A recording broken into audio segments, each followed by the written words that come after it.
एक बिच्छू तालाब के अंदर डूब रहा था। रास्ते से गुजरते हुए एक इंसान ने उस बिच्छू को देख लिया और उसकी मदद करने के लिए आगे आए।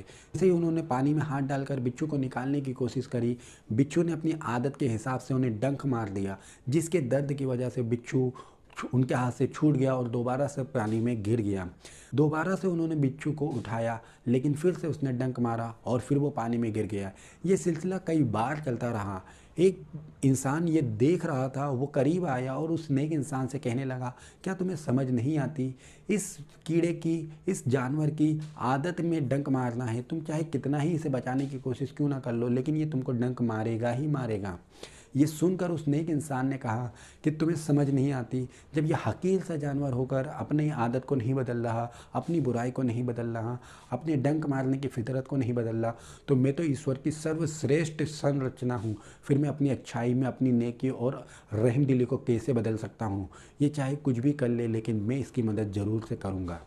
दोस्तों, इस स्टोरी का मकसद ये था कि आप ये जानें कि हमें अच्छाई का साथ देना चाहिए, हमें नेकी का साथ देना चाहिए, और बुरे लोग जो हमारे साथ बुराई करते हैं उसके बावजूद भी हमें उनकी मदद करनी चाहिए। लेकिन क्या ये प्रैक्टिकली आज के टाइम पे पॉसिबल है? तो नहीं। आज के टाइम पे हमारे साथ कोई बुरा करता है तो हम उसके साथ बुरा करते हैं।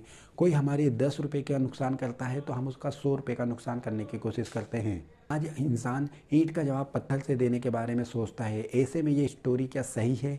नहीं। लेकिन इसमें कुछ चेंजेस की ज़रूरत है, जो कि मैं आज आपको बताने वाला हूँ।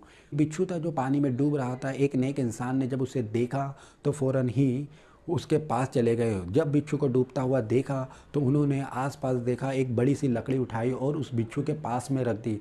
वो बिच्छू लकड़ी पर आ गया और उस इंसान ने उस लकड़ी के समेत उस बिच्छू को ज़मीन पर रख दिया और वहाँ से चला गया।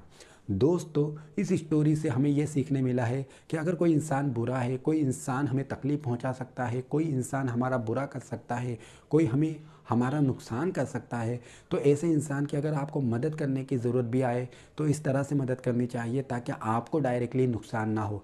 जिस तरह से उस नेक इंसान ने एक लकड़ी की मदद से उस बिच्छू की मदद करी और उसकी जान बचा ली, ठीक इसी तरह से आप भी इस बुरे इंसानों की मदद कर सकते हैं ताकि आपको उसका डायरेक्ट नुकसान ना हो। डायरेक्टली अगर आप किसी की मदद करने जाएंगे तो हो सकता है कि उससे ज़्यादा आपका नुकसान हो जाए और आपको तकलीफ़ उठानी पड़े। इसी तरह से मदद करनी चाहिए, और अगर ऐसी मदद पॉसिबल ना हो तो मदद ना करें, वही बेहतर होता है। क्योंकि आज के टाइम पे इंसान का खुद का बेहतर बनना, खुद का अच्छा बनना और खुद को बचा लेना वही काफ़ी है। दूसरे की मदद तो हम तब करेंगे जब खुद बचेंगे।